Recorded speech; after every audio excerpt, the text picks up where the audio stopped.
What if I told you that the purpose of your life is not to get what you want? What if there is a bigger purpose available to you than simply getting what you want? What if the purpose of your life is to become who you're meant to be, and that becoming that person involves a whole heck of a lot of not getting what you want? What if becoming that person actually looks like quite a lot of pain, quite a lot of discomfort, maybe a significant amount of suffering? In this video, I want to share a perspective that has radically transformed my personal relationship with purpose, with pain, with adversity, with undeserved tragedy, with suffering, with addiction, betrayal, with loss, all of it. This is the perspective that's gotten me through the worst things that have ever happened to me and the worst things that I've ever done. It's the perspective that taught me how to transform my deepest wounds into my greatest strengths. And I don't say this lightly when I say that this might be the single most important video that I've ever made and that I may ever make. Let's get into it. There's an ancient Buddhist teaching about two arrows. The first arrow is the arrow that life fires at us. This is the unavoidable pain and tragedy and suffering that comes as an inevitable part of the human experience. This is the rejection, the sudden loss, the death, the illness, the addiction, the things that happen to us that are outside of our control. But then there's the second arrow, and this one, funny enough, is the one that we tend to shoot at ourselves in response to being hit by the first arrow. This is the shame, the self-blame, the self-pity, the negative self-criticism, the stories that we tell ourselves in the wake of getting hit by the first arrow, that we somehow must deserve this pain, oftentimes because we view ourselves as fundamentally flawed or deficient people, and so somehow deserved the tragedies that have happened to us. I tell people that in my active addiction, my life had a core motto: bad things do not happen to good people, and good people do not have bad feelings. And I know from having worked with hundreds of other people in recovery over the last several years that many people, I would say just about everybody, operates with some version of this kind of thinking.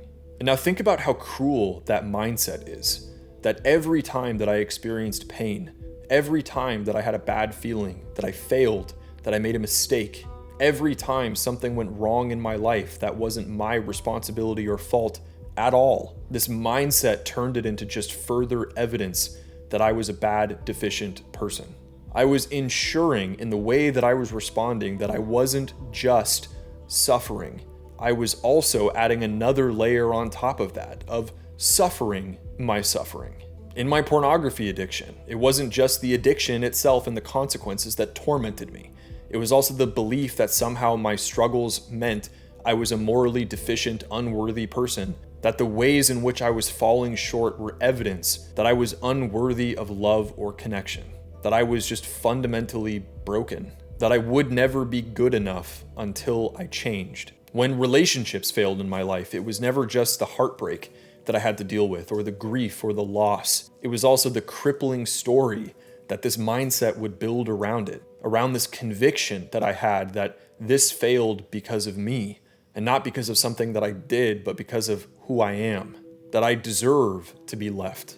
When I felt angry or anxious or depressed, I didn't just have to deal with those difficult emotions. I also had to deal with the additional layer of difficult emotions, which was the belief that my experience of difficult emotions was also evidence of me being a bad person. So anger, loneliness, anxiety, boredom, you name it, every emotion basically came to me grafted with a layer of shame on top of it. Now, as I mentioned, in my years of recovery and having worked with hundreds of other people, I know for a fact that what I just described is not at all unique to me. As the saying goes, the more personal the issue, the more universal the issue. And truth be told, I have yet to meet somebody who does not operate with some level of this kind of thinking in their life. And recently, I ran a workshop with my students to dive deeper into this theme. And in that, I asked them to make a list of all of the things in their life that they felt a unique sense of personal failing or shame about. The things that they believe that made them think, why did this happen to me? Why do I struggle with this when other people don't seem to? A list of these things that seem to make them terminally, uniquely unworthy, bad, or deficient. Of course, their pornography addiction is top of the list. Like when you can't stop touching yourself, you don't tend to feel great about who you are. But what came next was fascinating. One of my students shared his lifelong struggle with perfectionism, of how making one bad joke at a bar could ruin his entire night because he felt like he'd done something wrong, that he'd shown that he was this awkward person unworthy of connection with others because of what he said, the joke, did not land the way that he was hoping it would have. Another spoke of the shame of feeling like he'd wasted years, over a decade of his life, comparing himself to his peers that he imagined were so much farther ahead of him in every other area. Another talked about the profound pain and shame and trauma from a failed past relationship, from feeling stuck and hopeless about his dating life, as if a loving or healthy relationship might never be possible for him. And another shared about the deep shame that he felt about how lonely he can be. And as people progressively shared, something profound began to emerge. Every single one of these unique, seemingly unique, and very painful sources of shame was universal in the room. To prove this point, I asked the simple question, who else struggles with perfectionism? Unsurprisingly, every hand in the workshop goes up. When I asked who else compares themselves negatively to others, every hand goes up. Who else has felt the pain of loneliness or rejection or romantic failure and a sense of uncertainty about whether what we want in our life will come into fruition? Every single hand goes up. You see, there's something interesting about shame in that it convinces us that our failures, our shortcomings, our mistakes are uniquely personal, that they belong to us alone. But as I said before, the more we open up inside of community, the more we discover that the more personal the issue, the more universal the issue, and that these areas of intense terminal uniqueness and self-pity and shame, these areas of ourselves that we once thought were the weakest, most unlovable parts about who we are actually the very places where we will bond to and connect to others at the deepest level. And we paradoxically find then that it is in our weakness that we found connection, and it is in that connection that we found strength. Shame would like for you to believe that you are a uniquely bad person because of the ways that you suffer, because of what's happened to you, or because of what you've done. But what we discover in community, and what we discovered during this workshop that I led, was that it's actually impossible to find another human being who doesn't struggle with many of the things that we feel the most shame about struggling with. But we get trapped inside of this mindset of the second arrow, this idea that if we were just a better person, that we wouldn't suffer. We fantasize about some missing key or like a life manual that everybody else got and we didn't, some magic bullet that will somehow fix us, that will somehow allow us to bypass the pain, the failures, and the mistakes that come as part of being alive. That somehow everybody else is figuring it out. They're finding the pain and tragedy and suffering-free path through life, and I just can't seem to find it. And here's where I want to hit you with a statement that changed my life. There is no path through life where you get to avoid pain. And that is true for everybody. I got into recovery in my early 20s, and at that time I began encountering a series of ideas that began to radically shift my relationship with the experience of pain and suffering. Best encapsulated, I believe, in this quote from Marcus Aurelius in his book Meditations. Here is a rule to remember in the future when anything tempts you to feel bitter. Not, this is misfortune, but to bear this worthily is good fortune. In the midst of so much pain in my life, this idea that bearing my pain worthily was an opportunity for something great resonated with me so deeply and began a turning point. This was the moment for me that I really began to see that the suffering that I was experiencing might not be evidence of my personal failure, but a human experience that was also an opportunity for something else entirely. The Stoics were the first wisdom tradition that I encountered in my adult life who understood this principle, that an event and your perspective of it enable different outcomes. That the very same event can either be a curse or a crucible in your life, depending entirely on how you choose to frame and relate to that experience. They saw suffering not as punishment for being bad, but as an inevitable experience of life that served as the raw material from which wisdom, strength, and virtue are forged. No suffering, no virtue. Or, as the Buddhists like to say, no mud, no lotus. But understanding this intellectually and then actually integrating it and living it out are two wildly different things. And it turns out that personally, I would need a very profound life lesson to teach me this in a way that I would never forget. One that would take me straight into the heart of what the Stoics understood about suffering as a crucible. Let me tell you about the only girl in my life that I can say that I've ever actually loved. The only girl who, at least while she was in my life, I actually looked forward to a future with her in it, rather than feeling fearful or apprehensive or trapped. This was a woman who broke my heart in ways that I did not know was possible, but in doing so, ended up giving me one of the greatest gifts of my entire life. Now, when I met her, I was emerging from a season in my recovery where the main lesson that I had learned, and to this day am still learning now, was that avoidance and recovery were not the same thing.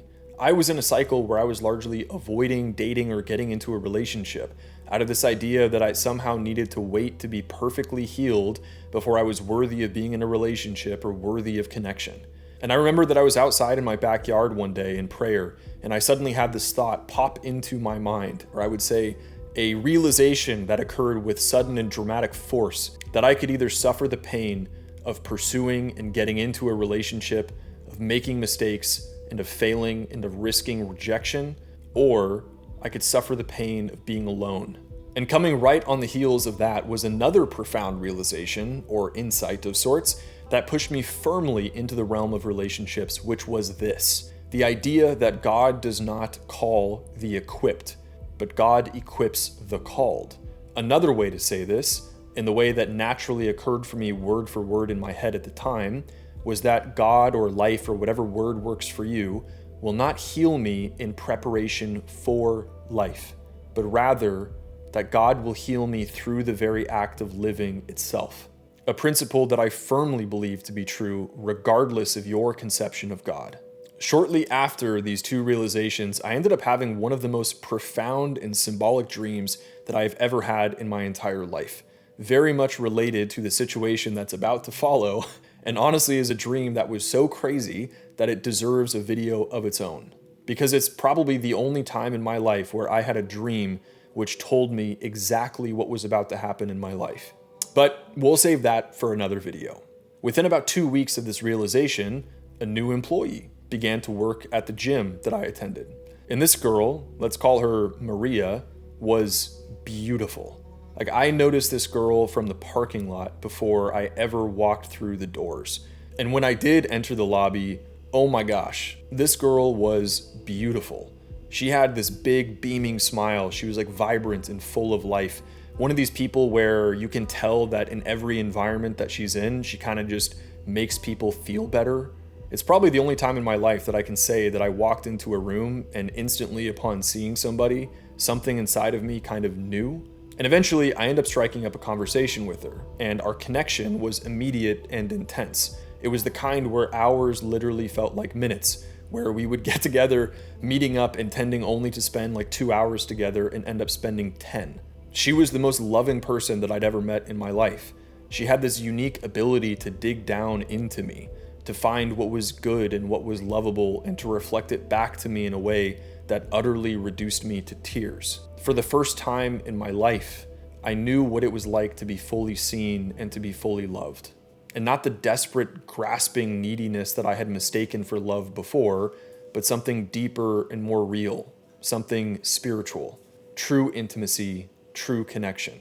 It was an experience of love that, as cliche as it sounds, made me realize for the first time why it never worked out with any girl before her. In this kind of deeper inner knowing, I had the sense that I think I just found my person. And this relationship, although it would end up being fairly short, was the most powerful, loving, and healing gift that life or God had ever given to me. Me and this girl connected on a profound emotional, spiritual, and intellectual level that neither of us had ever experienced before. As I said, she's the only girl that I'd ever met in my life where I actually felt more excited about a future with her in it than apprehensive. But this relationship was messy, to say the least, and it moved way too fast, way too soon. And my own inability to say no, to hold boundaries, to hold principles in a higher position than my feelings, created a situation where I caused her to become somebody that she never wanted to be, and she caused me to become somebody that I never wanted to be. I learned an important and a powerful lesson on leadership, that love was not enough. The lessons on leadership and boundaries that I got from this relationship also deserve its own video. But suffice to say, without airing dirty laundry and giving kind of unnecessary details, that this relationship ended up ending, rather I should say kind of exploding, in the most profound and painful betrayal that I have ever experienced. It exploded in this extremely, extremely painful way that caused me to feel like I split in two. And for many months afterwards, I was stuck in this headspace, just looping in this mental courtroom over the relationship, wondering how in the world did I get into this situation? What could I have done differently? How was this and her actions my fault? This relationship had felt like this divine gift, like it was the most loving thing that I had ever experienced. And yet here I was, sitting in the wake of it, in the most pain that I have ever been in after a relationship in my entire life. For the time that this relationship was good, it was the best thing that I had ever known. And I wanted that love. Like I wanted to create that, to make more of it. I wanted the connection. And here it was right in front of me after 26 years at the time of having never experienced this kind of connection. And then it was gone. And that second arrow was relentless. Like I did not just feel the pain of losing this girl or of the betrayal or the circumstances that surrounded it or of the things that I did that contributed to it. I told myself almost compulsively, it was like a voice in my head that just ran round and round, that I lost her, that she did what she did because I deserved it, that this loss was some kind of inevitable punishment for the discovery of my fundamental deficiency, that I more or less had just been punished for being who I am, that bad things happened to bad people and I was getting exactly what I deserved. And I was racking my brain trying to balance these equations to understand how this could have happened.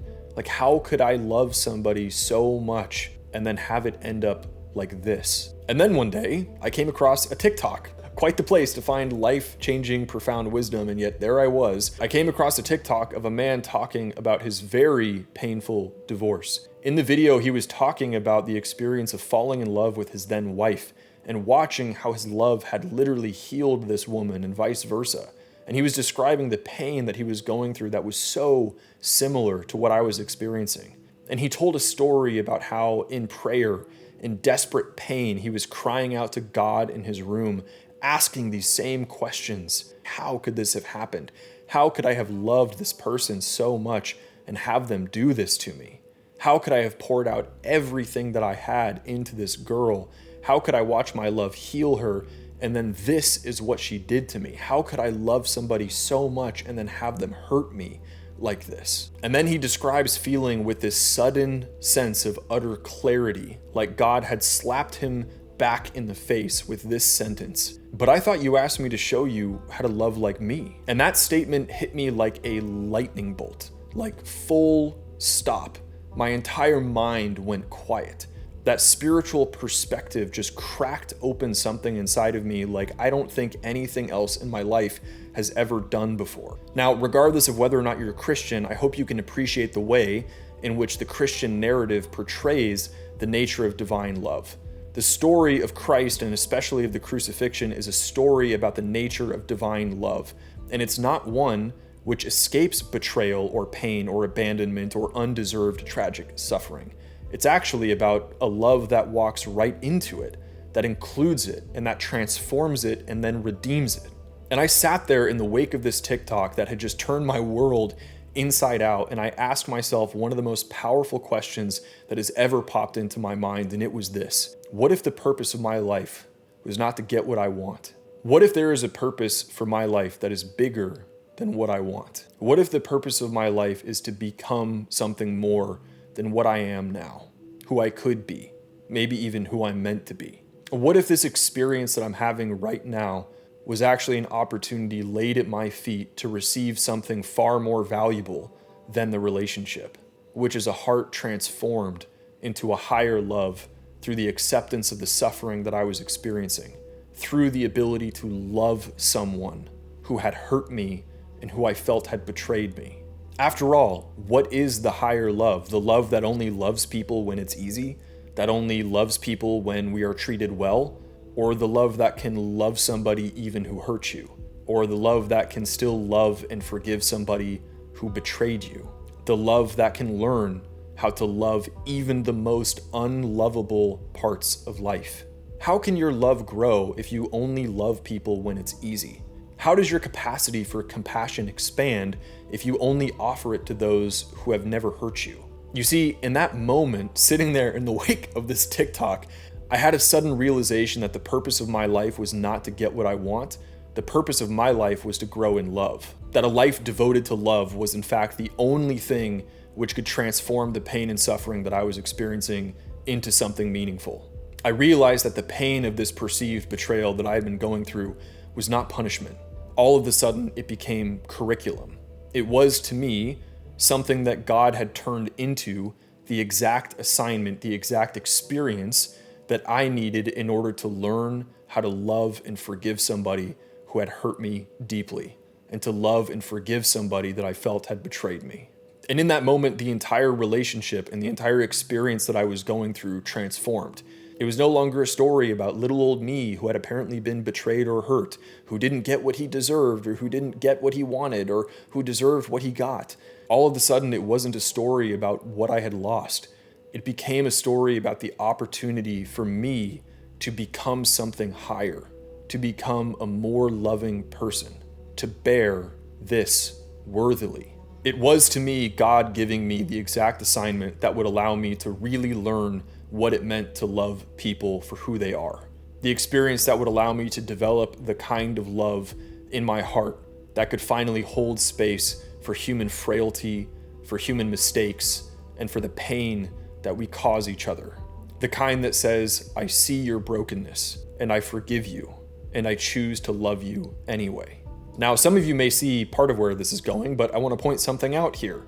That also just so happens to be the exact kind of love that I was always unable to give myself. After all, who was the person in my life throughout my addiction, all throughout my early teen years and my 20s, who had always hurt me the most? It was me. Always self-sabotaging, always shooting myself in the foot, taking every good thing that I had and ruining it, apparently, chopping myself off at the knees as soon as things started to go well, abusing myself, compulsively harming myself in pursuit of short-term pleasure and gratification. And so part of what this experience was turned into for me was the ability to first love somebody else who had hurt me so that eventually I may learn to love myself. That the same love and forgiveness that could love and forgive her was the same love and forgiveness that could love and forgive me. And this pattern, this idea that suffering through something can be transformed into what is most meaningful, this is not a new idea at all. And when you look across history, you will see this truth repeated. Every single person who has come before you has had bad, tragic, painful, undeserved things happen to them that they did not want to happen and that got in the way of them getting what they thought they wanted out of life. From the soldiers who stormed the beaches on Normandy to the father in the Great Depression standing in a breadline after spending his entire career doing everything right, Nelson Mandela was wrongfully imprisoned for 27 years. Van Gogh, who died believing that he was a failure, having only sold one painting in his entire life up until his death. What I want you to get out of the story that I'm telling, what we're going to dive a little bit deeper into, is the reality that undeserved tragic suffering of life is a human experience. It is not a you experience. Every single person who has come before you for all of time, and every single one that will come after you, has had and will have bad things happen in their life that they did not want or deserve to have happen. Think of the soldier that stormed the beaches of Normandy. Like, do you think he deserved that? Do you think he wanted that? Do you think when he was younger, he was like, yeah, I want to watch my friend's head explode as I storm a beach? Or think of the father standing in that breadline during the Great Depression, doing everything he can just to feed his family after spending an entire career doing everything right, only to watch everything that he had worked for basically disappear overnight. Did he ask for that to happen? Did he want that to happen? Did he deserve that loss? Absolutely not. And now I'd like for you to think of some historical figures maybe that you admire the most. Perhaps, as I mentioned before, Nelson Mandela, who was wrongfully imprisoned for 27 years before he got a chance to take over the leadership of South Africa. Or maybe Franklin D. Roosevelt, contracted polio at 39, yet still led a nation through World War II. Or maybe Abraham Lincoln, who suffered with severe depression and still led the United States through the Civil War and the abolition of slavery. Did these people become successful because they magically found the path through life where they got to avoid undeserved tragic pain and suffering? Are they admired because of the pain-free life that they lived? No, they are admired because of how they responded to the pain and the undeserved tragic suffering in their life. Their suffering is a part of the story that made them great. And I really want to emphasize here that this idea is not new at all. There's a Buddhist parable that I love about a mother who brings her deceased child before the Buddha, begging him to revive the child. The Buddha tells her that he will help, but first she must bring a cup of mustard seed from a house that has never been touched by death. In desperation, she goes throughout the village. She's carrying the body of her dead child, searching door to door, trying to find a house that has never been touched by death, only to discover door after door after door that there is no family who hasn't been touched by death. And it's said in the story that in this moment she has an awakening. She realizes that her suffering, as profound and terrible as it is not unique. It's not hers. It's a shared experience of being human. But perhaps the most profound teaching available on this idea comes from the Christian tradition. Christ, the archetypal Son of God, the least deserving, most innocent person of all time, who suffered the most painful, tragic, undeserved death, betrayed by those closest to him, abandoned and denied by his closest friends, who claimed to be by his side through everything, publicly shamed, wrongfully accused in front of a mob next to a weak tyrant who didn't even understand what the truth was, tortured and then executed. And regardless of whether you're Christian, think about what the story is saying from a symbolic perspective. Not even the archetypal Son of God made it through this life untouched by undeserved suffering or tragedy. If the most innocent person who has ever lived couldn't escape suffering, what does that tell you about the way you think about your experience of suffering? This fantasy that somehow good people get to avoid pain and suffering in life. What does that tell you about the story in your head that all of the suffering that you experience is somehow deserved? And what does it tell us about this fantasy of living a pain-free life that apparently good people find and that somehow we haven't? But here's where the story gets unbelievably profound, because the Christian story reveals that it was not in spite of Christ's suffering, undeserved and tragic, that the world was redeemed or that salvation was achieved. It was through the suffering. The very suffering that looked like the defeat of Christ became the doorway to his greatest victory. The cross, which was an instrument of torture and a symbol of profound humiliation and shame, was turned into the most universal symbol of love and transformation through whatever it was that worked through Christ in the crucifixion story. And this kind of mystical teaching goes even deeper, because as Paul writes, it is no longer I who live, but Christ in me.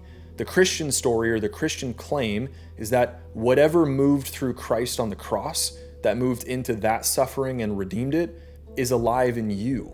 The Christian claim is that the very life in your bones is the very same life that endured the maximum suffering on the cross and then transformed it and redeemed it. Now, I'm not here to try to preach or convert. I really want to speak to the profound symbolism of these stories. I want to speak to this because it reveals a universal pattern built into the fabric of existence that you do not need to avoid the experiences of pain or suffering or tragedy in your life, because there is something inside of you that was built for it. Something that can take your greatest wounds, the worst things that have ever happened to you, your limitations, your addiction, whatever it is, your greatest suffering, and turn them into your greatest sources of strength and healing and redemption. And not just for you, but for others too.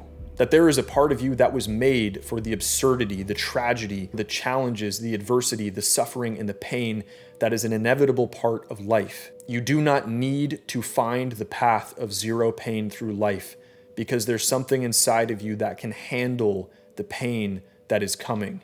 And if you accept this truth and see it as an invitation to begin to work with pain, to transmute it and to transform it, what will happen is not that pain will leave your life, but that you will gradually begin to lose the fear of it and the desperation to run away from it. And that, crazy enough, some part of you might begin to feel a little excited by it, seeing what has happened the last times that you walked straight into it.